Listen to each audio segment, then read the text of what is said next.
청년들의 상큼한 순서를 기다리셨던 우리 성도님들에겐 참 아쉽겠지만 오늘은 제가 이렇게 저녁 순서를 함께 진행하게 되었습니다. 청년들이 조금 더 시간을 달라고 해서 저희 아마 12월 정도에 다시금 청년들의 순서가 진행되지 않을까 싶습니다. 하나님께서 우리 청년들을 지키시고 보호하셔서 앞으로도 우리 교회의 든든한 버팀목이 될 수 있도록 많은 기도 부탁드리겠습니다. 오늘은 계속해서 일러스트를 통해서 하나님의 말씀들을 생생하게 살펴보는 시간을 가져보려고 합니다. 오늘 우리는 잘 알고 있는 이야기, 어리석은 부자 이야기에 대해서 함께 살펴보게 될 텐데요. 주님께서는 당신의 사업을 마무리해 가시면서 이 땅에 있는 백성들이 너무 안타까우셨습니다. 그들이 세상에 열중하며 살아가고 있는 모습을 보고 너무 마음이 아프셨고, 당신의 제자들마저도 그렇게 살아가는 모습을 보면서 과연 이 땅에 희망이 있을까라는 생각이 들 정도로 깊은 좌절감도 느끼셨을지 모르겠다는 생각이 듭니다. 제자들이 그만큼이나 예수님의 마음을 끊임없이 상처 주고 있을 때 이루어진 예화 중 하나가 오늘 여기 등장하는 부자의 이야기입니다. 여러분들은 부자가 되고 싶으십니까? 예, 다들 마지못해 눈빛을 피하고는 계시지만 다들 한켠으로는 부자가 되고 싶은 마음이 많으신가 봅니다. 근데 어떻게 하죠? 성경에는 분명히 이렇게 기록되어 있는데요. 부자가 하늘나라 들어가는 것은 낙타가 그 바늘기에 들어가는 것보다도 더 어렵다고 기록을 하고 있습니다. 왜 이렇게 돼버리고 만 것일까요? 이 세상의 많은 부자들이 어리석은 부자가 되어버렸기 때문에 그렇습니다. 하나님 안에 하나님 뜻대로 살아가게 된다면 그들은 분명히 주님께서 주시는 거부가 될 수 있을 것입니다. 그런 거부는 이 세상에 있는 어리석은 부자들과 다릅니다. 그들에게는 하나님이 소중하기 때문에 하나님을 중심으로 한 삶을 살아가게 되고, 그것으로 인해서 저절로 생겨난 축복들이 그들을 채우게 되지요. 하나님 편에 들었다 보니까 아주 많은 경우, 정말 많은 확률로 자신의 전 재산을 잃어버릴 만한 위험에 자주 노출됩니다. 그래서 때로는 실제로 그 모든 것들을 잃어버리기도 하고 건강이나 인맥까지도 다 망가지는 경우들도 있습니다. 그럼에도 불구하고 하나님으로 말미암은 거부들은 끝까지 자기가 지켜야 될 것이 무엇인지 아는 사람들입니다. 그것을 다른 말로 말해서 지혜로운 부자라고 저는 말씀드리고 싶습니다. 이 자리에 계신 모든 분들이 이와 같은 지혜로운 부자 되시길 예수님의 이름으로 축원드립니다.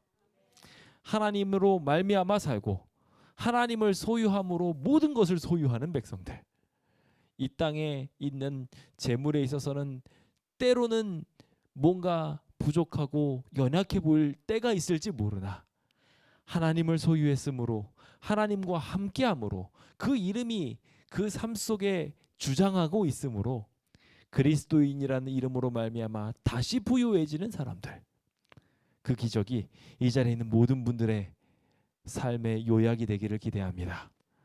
부디 그 아름다운 기적 속에서 오늘 예화 속에 등장하는 어리석은 부자의 이야기를 함께 부자의 이야기와 같이 되지 않기를 소망해 봅니다.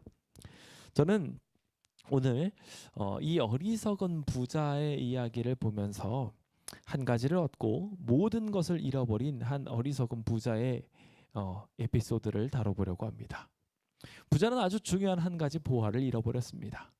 그 보화를 잃어버림으로 말미암아 그의 삶은 결국 망가져 버리게 되지요. 오늘 이 부자는 도대체 무엇을 잃어버렸는지 함께 살펴보며 그 가운데 오늘 우리의 삶에서 같은 실수가 반복되지 않기를 바라는 마음 함께 결심해 보면 좋겠습니다.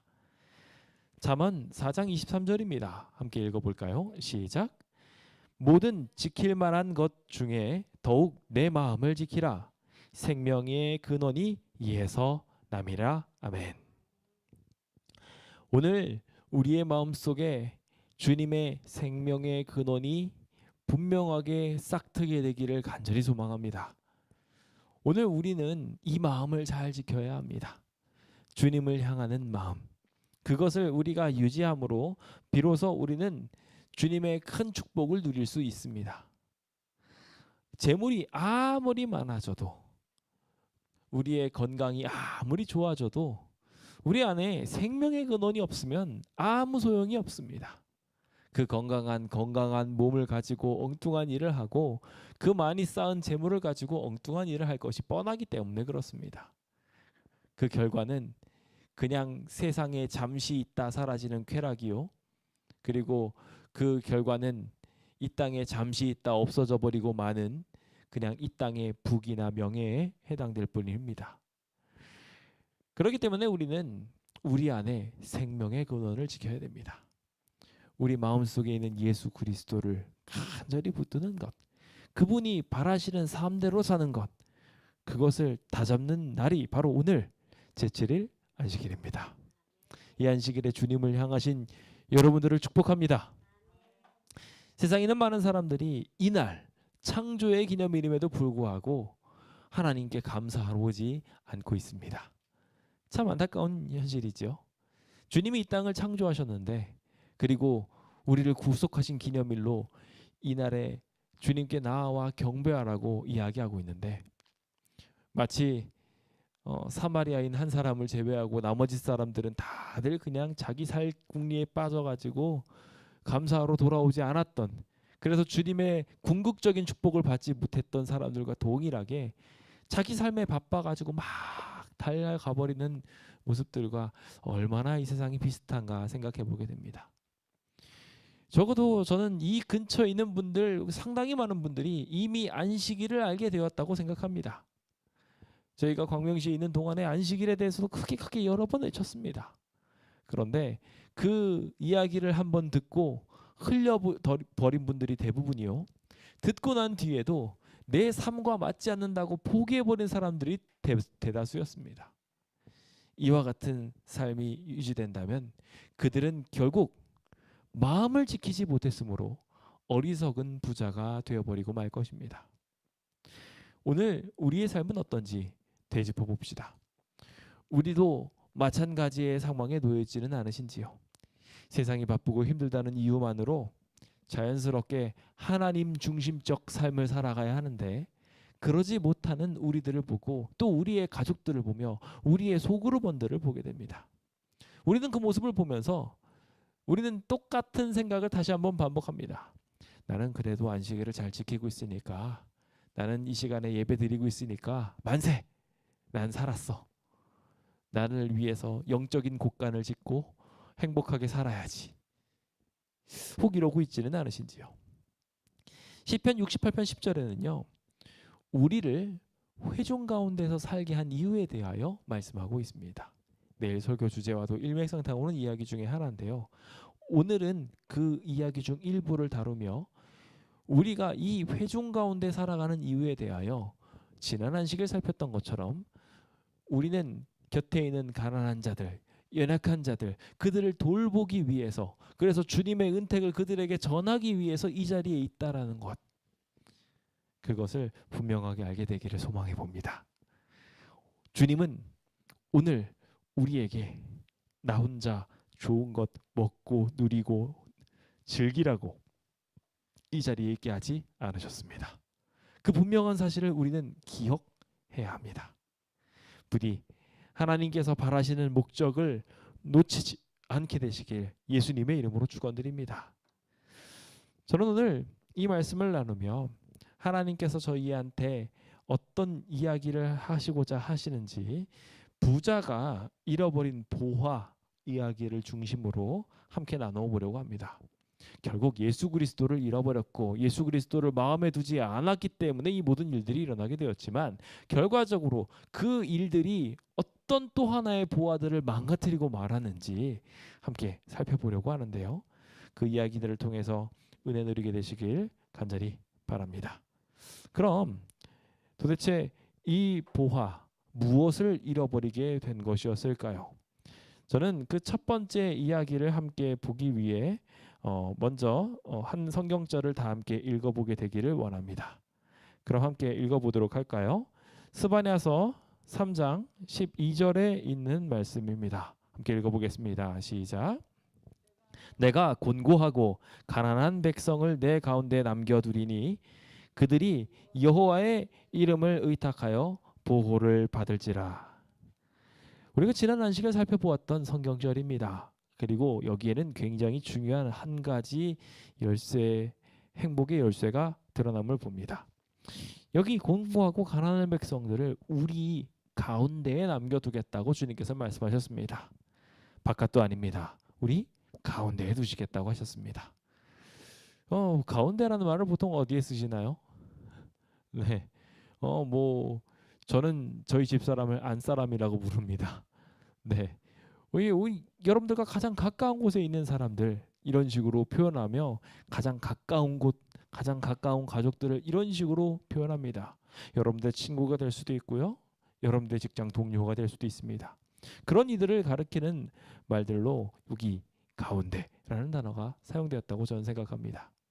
주님께서는 그들과 함께 행복하게 살 수 있도록 주님의 큰 계획을 세워두셨습니다.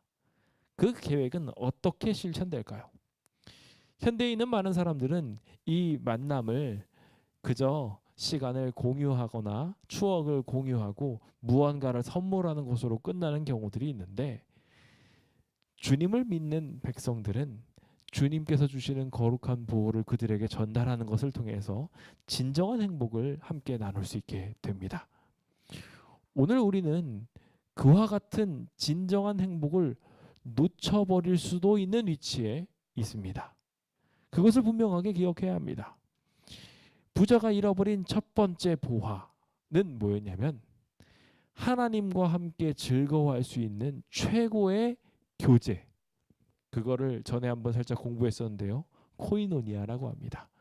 주님과 함께 동행하면서 주님의 이름 아래서 행복하게 교제하는 것, 그 코이노니아가 없어지게 된 것입니다. 세상 사람들과 함께 즐겁게 노는 것은 많이들 했을지 모르겠습니다만은 코이노니아는 이 시대에 정말 많이 사라져가고 있습니다. 여러분들의 삶을 한번 뒤돌아보십시오. 주님의 이름으로 모여서 주님의 이름 안에 하나님의 말씀으로 위로를 얻고 또 구원을 얻으며 더 나아가서 그 가운데 행복한 교제를 하는 경험, 여러분들은 많이 하고 계십니까? 주님이 오늘 우리에게 많은 재물들을 맡긴 것은 그것을 이용해서, 그 시간이나 재능이나 재물들을 이용해서 이와 같은 하나님 안에서의 신성한 교제를 하라고 우리한테 주신 것입니다. 그런데 문제는 많은 이들이 이런 것들을 놓쳐버리고 도리어 서로 이 재물들을 뺏겠노라고 아귀다툼을 하는 경우들이 허다하더라는 것입니다. 오늘의 본문 누가복음 12장에도 이와 같은 안타까운 사연을 가진 인물이 등장합니다. 형제입니다. 정말 내 가운데 있는 사람 중에 하나죠. 가장 가까이 행복하게 살아야 할 사람입니다.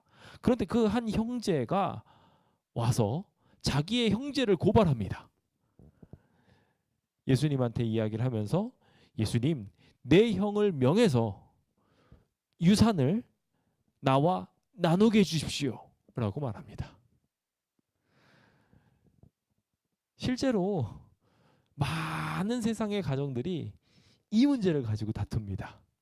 유산 문제를 가지고 얼마나 세게 다투는지, 심지어 자기 부모님이 돌아가실 즈음이 되면은 오지도 못하게 합니다. 행여나 말로 살살살 구슬려서 자기한테 올 유산 뺏어갈까봐 모시는 사람이 아예 오지도 못하게 하는 기이한 모습까지도 보게 됩니다. 부모님은 보고 싶어 죽겠는데 그 아들이 못 오게 하는 겁니다. 참 슬픈 일이죠. 그리고 나서 실제로 이제 유산을 나누게 될 때 불공정하게 유산이 나눠진 것 같으면 또 사람들은 어떻게 합니까? 돈이 많으면 그래서 참 가족들을 힘들게 만들곤 합니다. 유산 분쟁으로 싸움을 일으킵니다. 최소한 받을 수 있는 법적으로 보장된 비율이 있지 않느냐라고 이야기하면서 싸움을 걸고요.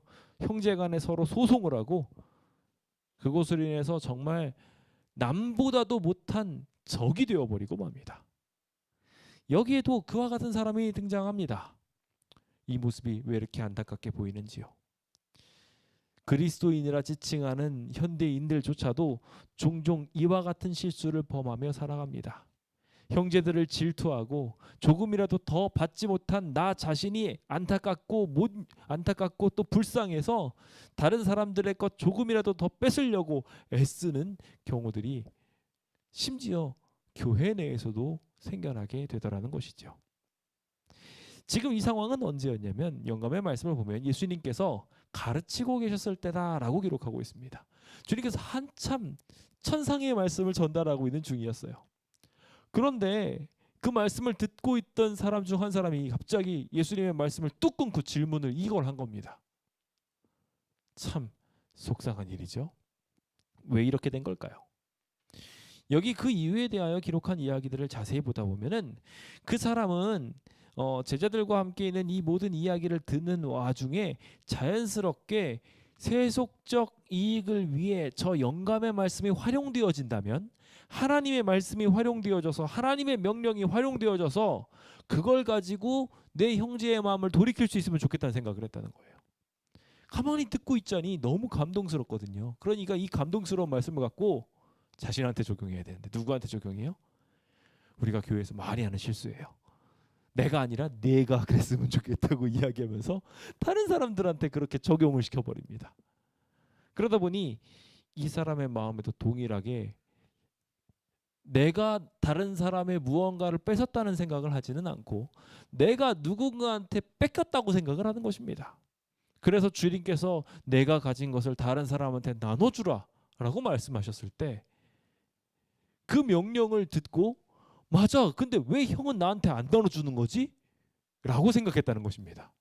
뭐가 잘못됐는지 아시겠죠? 하나님의 말씀을 이기적으로 풀이해서 자기한테 접목하지 않고 남에게 접목해서 나의 유익을 얻으려고 했던 것입니다. 그와 같은 목적을 가지고 결국 형과의 싸움에 예수님을 끌어들입니다. 그러면은 예수님을 통해서 고소를 당한 이 형은 예수님을 사랑할 수 있을까요? 없을까요? 우리가 전도를 이렇게 엉망진창으로 합니다. 그래서 종종 우리가 전도할 때 어떤 식으로 전도하냐면 내가 안식일을 잘 지켜야 되는데 남한테 안식일을 못 지킨다고 손가락질을 해요. 그런 식으로 공격을 해버려서 상대방이 상처를 받으면 예수님과의 관계가 어떻게 됩니까? 깨져버려요. 우리가 그동안 이런 식으로 전도하는 바람에 다른 이들한테 2단이 3단이라는 얘기를 들을 수밖에 없었던 겁니다. 율법주의자라는 이야기를 들은 거예요. 우리가 잘 지키고 그 안에 행복해하면 다른 사람들이 와서 그날에 동참하게 될 텐데 그렇게 하지 않고 당신 일하면 안 돼. 나도 일 안 하고 있으니까 힘들어 죽겠으니까 나도 TV도 안 보고 뭐도 안 하고 하고 있는데 당신네들은 왜 그거 보는 거야? 배 아파 죽겠어. 그렇게 해서 안식일을 이야기하니까 율법주의자가 되는 겁니다. 그럼 될까요? 본질수가 잘못됐어요. 하나님께서 우리한테 이 모든 부요와 행복과 즐거움을 주신 이유는 형제와 화목하라고 주신 것입니다. 형제와 행복하게 지내라고 맛있는 과자를 사줬는데 그 과자 갖고 싸우고 있으면 그 과자 다시 뺏어야 되지 않겠습니까? 여기 이 형제도 이와 같은 죄악을 범하고 있었던 것입니다. 사실 이 형은 잘못이 없었습니다. 이 영감의 말씀에 따르면은 장자는 차자보다 조금 더 받게 되어 있었습니다. 당연하게 더 받는 것이 맞다고 여기 기록되어 있습니다. 왜냐하면 부양부터 시작해서 그 모든 가정을 이끌어야 할 대표자였기 때문에 그것을 더 받도록 아예 모세의 법으로 규정이 되어 있었습니다. 그래서 더 받은 것이었는데 그 더 받은 것에 대해서 배알이 꼴렸던 거예요. 왜 저 사람이랑 나랑 평등하지 않으며 모세의 법에 규정된 것을 여기 예수님께서 자꾸 깨트리니까 나도 깨트렸으면 좋겠다고 도전하고 있는 것입니다. 그는 무지했고 무모했고 그것으로 인해서 결국 싸움을 유발하는 사람이 되어버리고 말았습니다. 그래서 우리는 주의해야 됩니다. 하나님의 말씀을 듣고 그것을 가지고 다툼의 여지를 만들지 않을 수 있도록 하나님 말씀을 잘 들어놓고 오늘 목사님 말씀 잘 들었지? 거봐 내가 뭐라고 했어. 당신 이렇게 살면 안 돼. 이런 식으로 가면 안 된다는 겁니다. 내가 그것을 잘 적용해서 행복하게 사는 모습을 보여주면서 그것으로 자연스럽게 초청하고 이끌면 저절로 행복이 만들어지게 되는 것이죠. 주님께서는 이런 잘못된 선택을 하면서 하나님의 말씀을 공격 수단으로 삼는 사람들을 향하여 이렇게 설명하십니다. 이 사람아, 누가 나를 너희의 재판장이나 물건 나누는 자로 세웠느냐? 주님께서는 그와 같은 일에 나서서 누군가를 상처 주고 이 재물이나 나누는 사람들로, 이 땅에 있는 무언가를 나누는 사람들로 서지 않으셨습니다. 기억하셔야 됩니다. 주님의 진정한 목적은 우리의 행복이라는 것. 다툼을 위하여 나서시는 분이 아니라 우리를 서로 사랑하게 하시는 분이라는 것, 그것을 분명하게 기억하게 되어야 합니다. 그래서 주님께서는 이 문제의 근원으로 들어가셔서 이르시되 삼가 모든 탐심을 물리치라, 사람의 생명이 그 소유에 넉넉한 데 있지 아니하니라 라고 말씀하시면서, 주님께서는 이 모든 교훈 속에서 진정한 방향을 찾지 못하고 미아가 되어버린 이 형제를 다시 회복시키려고 하시는 것을 보게 됩니다. 혹 우리도 이와 같이 미아가 되어 있지는 않으신가요? 이기적인 목적을 가지고 주를 이용하고 영생을 잃어가고 있지는 않은지요? 이 세상에 있는 재물들을 탐하다가 우리의 형제들과 화목하고 즐거워할 만한 순간들을 다 잃어버리고 있지는 않은지요? 이 땅에 있는 많은 사람들을 보면은 정말 그렇게 사는 것 같습니다. 일하느라 너무 바빠가지고요, 가족들이랑 즐겁게 보낼 시간이 없어요. 동행하고 즐겁게 보내야 될 모든 추억의 순간들을 너무 바쁜 나머지 자기 욕심 채우느라 안타깝게도 다 허비해버리는 것들을 봅니다. 나중에 이제 관계 한번 회복해 보려고 오면 자기도 호호 할아버지가 되었고 이 사람들도 또 바빠져 가지고 그때는 서로 만나지도 못하게 되는 안타까운 형국이 되곤 하지요.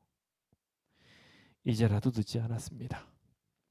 소유에 넉넉한 데 있지 않은 이 모든 세상의 삶들을 분명하게 인지하시고 주변 우리의 이웃들과 형제들에게 나눔을 실천해 보십시오.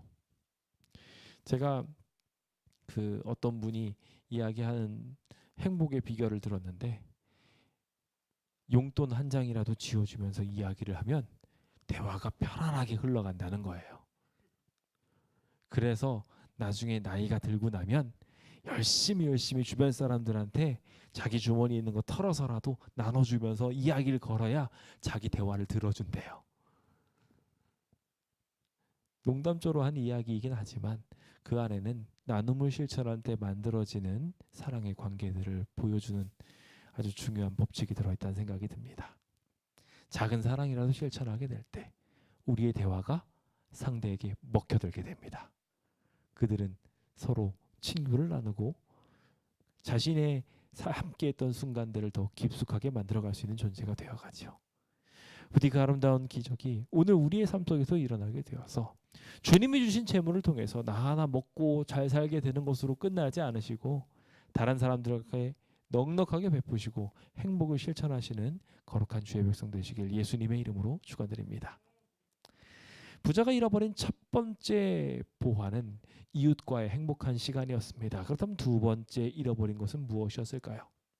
두 번째 잃어버린 것은 바로 맡겨진 사명을 잃어버리게 된 것입니다. 내가 왜 살아가는지, 삶의 목적이 무엇인지를 망각해버린 겁니다. 인간이 인간된 이유, 내가 지금 왜 살아가고 있는지에 대한 목적 자체를 잃어버리게 된 거예요. 그러면 그 사람은 목적을 잃어버렸으니 더 이상 그 목적을 수행할 만한 존재로서의 가치 또한 사라지게 된 것입니다. 시계가 있는데 더 이상 시간을 가르치지 않습니다. 그러면은 그 시계는 필요한가요? 주님께서는요, 우리를 향하여 그래서 동일한 예화를 제공하셨습니다. 소금이 있는데 그 소금이 맛을 잃어버리면 갖다 버려야 된다는 거예요. 쓸데없다는 거죠. 지천에 깔려있는 모래보다도 못한 거예요. 오늘 우리에게도 동일한 일이 존재한다는 것을 기억하십시오. 주님은 우리한테 사명을 주셨습니다. 그 사명을 잃어버리면 결국 그 사명을 잃어버림으로 말미암아 우리도 잃어버린 바 되어버리고 말 것입니다. 누가복음 16장 11절입니다. 함께 좀 읽어볼까요? 시작. 너희가 만일 불의한 재물에도 충성하지 아니하면 누가 참된 것으로 너희에게 맡기겠느냐? 잘 생각해 보셔야 됩니다. 주님은요, 이 땅에 있는 재물들 다 사라질 것들로 주셨습니다. 여기 있는 것들 중에 단 하나라도 여러분들의 삶에 가지고 가실 거 있으십니까? 무덤에 들어가셨을 때 딱 가져가실 수 있는 분, 하늘나라에 있는 여기 있는 거 뭐 하나라도 들고 가서 하늘나라에 가서 자랑하실 만한 분 있으십니까? 없어요. 우리가 가져갈 수 있는 거 딱 품성 하나밖에 없어요. 이 땅에 있는 거 다 무가치해서 다 사라지게 될 것이에요. 근데 우리는 안타깝게도 그 소중한 것을 내다 버리고 이 땅에 있는 것 조금이라도 더 모아놓겠다고 하다가 결국 정말 소중한 것을 잃어버리는 경우들이 허다합니다. 우리는 우리에게 이 모든 것을 주신 하나님의 목적을 기억해야 합니다. 하나님은 여기 있는 모든 사라질 것들, 불의한 재물이라고 표현된 이 모든 사라진 재물들을 통해서 주님이 원하시는 목적을 잘 이루는지 보려고 하고 계십니다. 여러분은 잘하고 계십니까?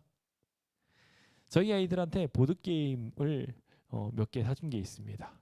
그 중에 보면 이제 돈을 버는 게임이 있어요. 게임의 목적 자체가 돈을 버는 겁니다. 그래서 제일 많이 벌면 부자가 돼서 1등이 되면 승리하는 게임이에요.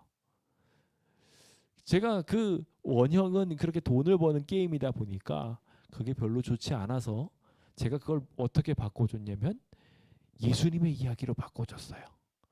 그래가지고 성경 부루마블이라고 해가지고 성경에 있는 이야기를 가지고서 하는 게임으로 바꿔줬습니다. 근데 그 게임을 유지하기 위해서도 마찬가지로 돈이 필요했어요. 아마 그 성경에 있는 목적은 그 이 땅의 재물을 가지고 하나님의 거룩한 성품을 살아라는 의미로 아마도 그렇게 만들어두지 않았을까 싶기는 한데요. 제가 그렇게 좋은 의미를 가지고 우리 아이들한테 그걸 사줬을 때 우리 아이들은 그것을 가지고 어떻게 하고 있는가 하고 봤습니다. 요즘엔 참 잘합니다만 예전에는 내가 이기겠다고 혹 자기가 실수하고 때로는 자기가 가진 좋은 땅을 누구한테 뺏기면 바로 자지러져서 아 하고 울어버립니다. 제가 그 부루마블을 왜 사줬을까요? 같이 재밌게 놀라고 옵니다. 거기에 한 가지 더 목적이 있는데 중요한 이 땅의 원칙도 깨닫게 하기 위함입니다. 그 재물들은요, 그 보드게임이 딱 끝나고 나면 아무 의미가 없는 겁니다. 그거 뭐 10원짜리 한 장 가지고 가가지고 뭐 살 수 있는 줄 아십니까? 거기 단위도 엄청 커요. 돈 단위가 엄청 큰데 그거 갖고 아무것도 살 수가 없어요. 그거 가지고 있어봤자 아무 소용이 없습니다. 그럼 그거 갖고 뭐 해야 될까요? 그 재물을 가지고 뭐 해야 될까요? 형제 사랑하는 거예요. 그걸 가지고 정말 말 그대로 예수님은 어떤 분인지 알게 되고 예수님의 제자들은 어떤 분인지 알게 되고 그거에 목적을 두면서 게임을 해야 돼요. 우리가 이 땅에 살아가는 사명도 마찬가지입니다. 이 땅에 있는 재물들을 가지고 결과적으로 하나님의 사명을 이루는 데 써야 되는 거예요. 여기 있는 돈들, 재물들 결국 다 사라질 거예요. 심지어 우리의 건강도 결국 다 사라질 것들입니다.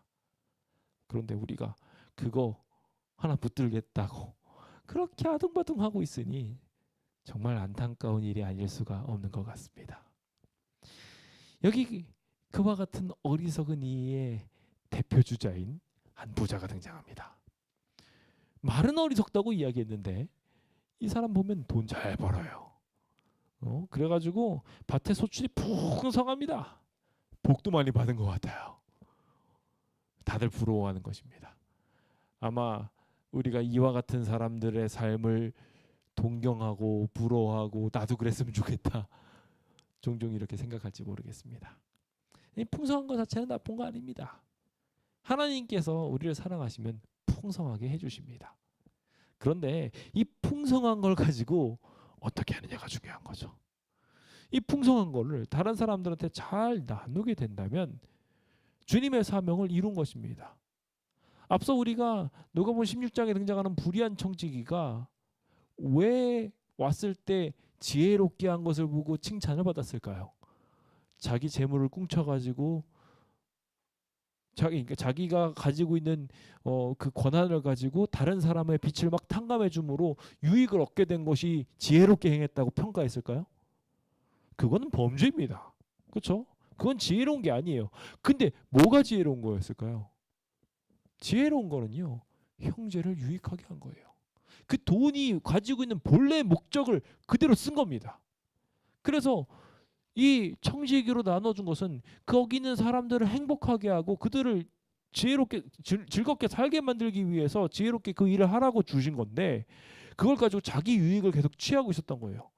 그리고 나서 그제 주인이 온다고 해서 자기 모든 걸 뺏긴다고 하니까 그제서야 안 되겠다 싶어가지고 나눠준 거예요. 근데 나눠준 게 아주 참 공교롭게도 원래의 목적, 하나님의 목적이랑 주인의 목적이랑 딱 맞아 떨어진 겁니다. 그러니까 칭찬을 받은 거예요. 여기 부자는요, 정말 안타깝게도 그 사실을 인지하지 못했어요. 끝까지 몰랐어요. 그래서 심중에 이 곡식을 가지고 주변 사람들 행복해 줘야 되겠다는 계획을 세우지 않고, 원래의 사명 목표대로 가지 않고, 이거 쌓아둘 데 없으니까 이 곡식 중에 일부 팔아다가 곡식을 더 많이 저장할 수 있는 창고를 짓자. 그러면은 거기에 더 많은 곡식을 넣을 수 있을 거야. 요즘 우리가 하고 있는 부동산 놀이랑 비슷합니다. 요즘 우리가 돈을 불리기 위해서 하는 투자의 행위들과 다 비슷합니다. 그래서 우리는 이런 방법으로 돈을 법니다.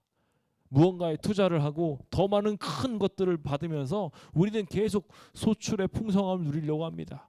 더 많은 땅을 얻으려고 돈을 모으고, 돈을 모은 걸 가지고 큰 땅을 사가지고 다른 사람 형제들의 곳들을 다들 하나씩 하나씩 야금야금 사 먹어갑니다. 그런 동안 어떻게 됩니까? 형제는 점점 백 없는 사람이 되어버리고 맙니다.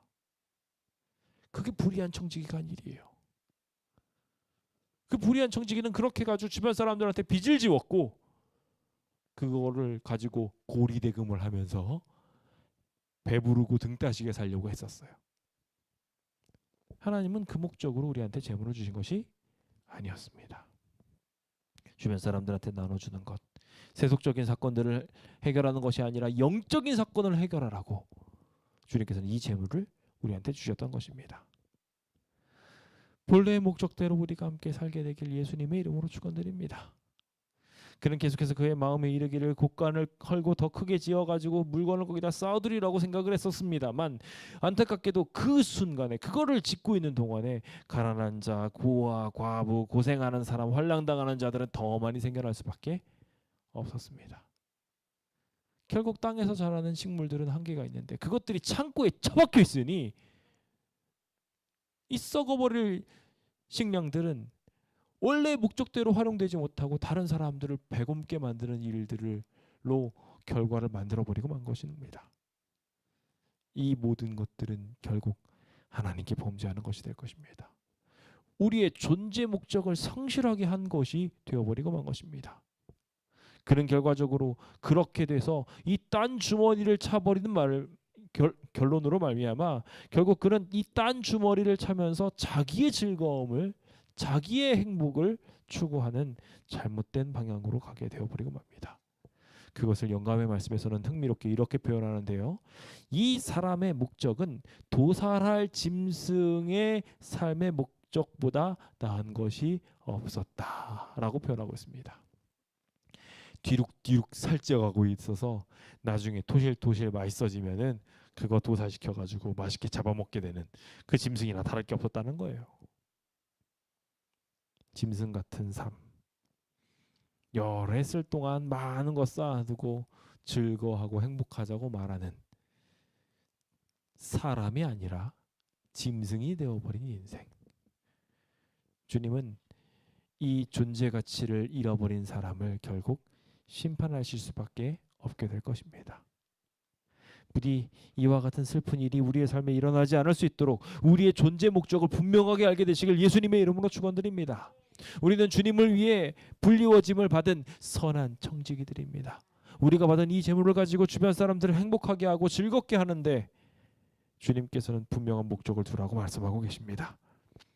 그 목적이 이루어진다면 우리의 주변은 이렇게 비어있지 않게 될 것입니다. 내 주변에 늘 영혼을 구원하려는 목적이 있다 보니 그 영혼을 구원하는 목적으로 인해서 생겨나는 영혼의 열매들이 내 옆에 있게 될 것입니다. 나는 이 곳에 도착했으니 내 영혼은 안전하다. 단순히 돈에 대한 이야기만이 아니라 영적인 부분에서도 동일하게 그 예화는 적용됩니다. 나 혼자 잘 예배를 드리고 있으니 나는 괜찮아 라고 말하는 것조차도 결국 우리에게 진짜 주어진 사명을 망각한 행위일 수도 있다는 것입니다. 그러므로 이제 우리의 사명을 분명하게 기억합시다.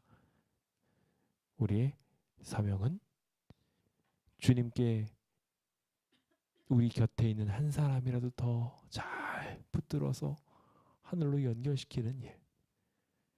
주님의 목적과 동일해져서 결국 영혼을 구원하는 일. 그게 우리가 이 땅에 존재하는 이유입니다. 여러분들이 만약 그 목적이 없다면 이 땅에 있을 필요가 없습니다. 예수님을 믿는 순간 그냥 하늘나라로 슉 올라가 버리고 끝이면 돼요. 그렇잖아요. 여러분들이 구원만 받으면 되는 거면 그냥 구원받은 즉시 죽으면 돼요. 그러면 그냥 자기 여기 이 땅에서 이렇게 살 필요가 뭐가 있습니까? 여전히 이 땅에 하나님의 백성이 남아있는 이유는 구원받았음에도 불구하고 계속 이 자리에 남아있는 이유는 결국 뭐겠어요? 영원하기 위해서예요. 오늘 그 목적을 분명하게 기억하고 하늘의 성적표가 울려 퍼지고 있을 때 모두 구원받게 되시길, 그리고 구원의 성적표의 열매가 주렁주렁 하시길 예수님의 이름으로 축원드립니다. 마지막으로 우리가 살펴보게 된 세 번째 부자가 잃어버린 보화는 생명의 근원을 잃어버리게 된 것이었습니다. 예수님을 잃어버리게 된 것이죠. 주변에 있는 이웃도 잃어버렸고 자기의 존재 가치도 잃어버린 이 사람은 가장 중요한 예수님도 잃어버렸습니다. 그는 생각하기를 주변에 있는 떡이 자기를 먹여 살린다고 생각했습니다. 하지만 실상은 그렇지 않았죠. 함께 신명기 8장 3절에 있는 말씀을 읽겠습니다. 시작. 만나를 내게 먹이신 것은 사람이 떡으로만 사는 것이 아니요 여호와의 입에서 나오는 모든 말씀으로 사는 줄을 내가 알게 하려 하심이니라. 그렇습니다. 하나님은요 일부러 이스라엘 백성한테 만나를 먹게 하셨어요. 이스라엘 백성이 출애굽해가지고 하늘에서 떨어지는 만나를 보면서 매번 그 만나를 먹어갈 수 있도록 하셨던 것은 자신이 먹고 사는 것이 지금 이 광야에서 나는 저 척박한 음식을 통해서 살아가는 것이 아니라 하나님께서 주시는 모든 것들을 통해서 산다는 것, 즉 주님의 말씀을 통해서 산다라는 것, 그것을 알려고 교육시키려고 이와 같은 일들을 하셨던 것입니다. 근데 우리는 안타깝게도 이 척박한 땅에 비슷하게 살아가고 있으면서 속상하게도 생명의 근원이 하나님한테 있다고 생각하지 않고 여전히 이 척박한 세상에 있다고 착각을 합니다. 그래서 이 떡을 먹어야 내가 살아요. 이거라도 일을 해야지 내가 뭐 벌어먹고 살지 않겠습니까? 라고 이야기하며 영원한 생명의 근원들을 던져버리는 경우들이 허다합니다. 부디 그 안타까운 상황이 우리의 삶에 있지 않게 되길 예수님의 이름으로 축원드립니다. 여기 어리석은 부자는 결국 하나님의 선언을 받게 됩니다. 그는 영생을 하고 더 행복하게 살 수 있을 줄 착각하고 커다란 그 창고를 지어서 거기에서 내 영혼아 여기서 먹고 마시고 즐기자라고 이야기하면서 자신의 인생을 설계했지만 그의 인생은 오늘 밤까지였습니다. 그는 내일 밤까지 지는 것도 아니에요. 오늘 밤이었어요. 그가 계획했던 커다란 창고도 못 지었고요. 지금 소출 가득했던 그곳 다 먹어보지도 못했습니다. 어쩌면 우리도 이와 같이 어리석은 것들을 위해서 우리의 영원한 것들을 잃어버리고 있지는 않은지 우리 스스로를 곰곰하게 살펴보아야 합니다. 주님은 이와 같은 상황들을 이야기하며 그 어떠한 세상의 것도 죽음이라는 그것을 막아낼 수 있는 문을 만들 수 없다고 말씀하고 계십니다. 결국 우리는 다 죽음이라는 것을 맞이할 수밖에 없게 될 거예요. 이 세상의 걸 가지고 그걸 막을 수 없으니 생명의 근원이신 예수 그리스도를 가지고 그걸 막아야 합니다. 오직 그 방법밖에 없어요. 우리의 삶은 결국 그 목적을 향하여 달려가야 하는데 안타깝게도 이 땅에 있는 높은 성벽을 지어가면서 그 성벽 안에서 조금 더 좋은 집에서 살면 그거 방비할 수 있는 줄 착각합니다. 조금 더 좋은 음식을 먹으면 그거 조금 더 연장할 수 있는 줄 착각합니다. 아니요, 어린 바무러치도 없는 소리입니다. 그거 길어봤자 얼마나 더 길어질 게 알겠습니까? 뭐 1년이나 길게 하면 대단한 겁니다. 그래봤자 그것도 한계가 명확하죠. 죽음을 막아낼 수 있는 방법은 이 땅에 존재하지 않습니다. 우리의 인생을 온전하게 만들 방법도 유일합니다. 오직 예수 그리스도를 의지하는 것이지요. 오늘 우리는 무엇을 위하여 이렇게 준비하며 살아가고 있는지요? 무엇을 위해서 이렇게 창고에다가 자꾸 무언가를 들이고만 살아가고 있는지요? 결국 그것을 통해서 하나님을 잃어버리고 있지는 않은지 우리 스스로를 생각해 봅시다. 주님께서는 이제 다시 형제를 고발한 이 사람에게 다시 말씀하기 시작하십니다. 자기를 위하여 재물을 쌓아두고 하나님께 대하여 부요하지 못한 자가 바로 이 어리석은 부자와 똑같은 일을 행하는 것이다 라고 결론 지으십니다. 오늘 우리는 하나님의 일에 얼마나 부요하게 살아가고 있는지요. 우리 스스로 한번 살펴봅시다. 정말 우리가 소유해야 될 예수 그리스도의 이름을 우리는 소유하고 있는지, 그 그리스도의 명령을 우리 마음에 둠으로 말미암아 형제를 유익하게 하고 그들을 하늘로 구원할 사명을 정말 실천하면서 살아가고 있는지, 그곳으로 인해서 생겨나는 행복들이 정말 우리에게 즐거우며 예수님과 동행하는 것이 정말 행복한 것인지, 우리의 삶에 그것을 증명하지 못하고 있다면 안타깝게도 하나님이 우리를 하늘나라로 데려가는 건 억지로 끌고 가는 것이 되어버리고 말 것입니다. 우리가 그것을 행복해할 수 있도록 우리 스스로가 끊임없이 그것의 맛을 알고 그 진국이 우려난 삶을 우리의 삶에 적용시키는 것이 지금 오늘 우리에게 가장 시급한 일 중에 하나가 아닐까 생각해 보게 됩니다. 실무교훈 259페이지는 이렇게 말합니다. 자신을 위하여 사는 것은 곧 죽는 것이다. 뭐라고요? 자기 위해서 사는 거 곧 죽는 거라고요. 탐욕이나 자신만을 이롭게 하기 위해서 살아간 그 영혼 반드시 죽을 거라고 주님께서 말씀하십니다. 오늘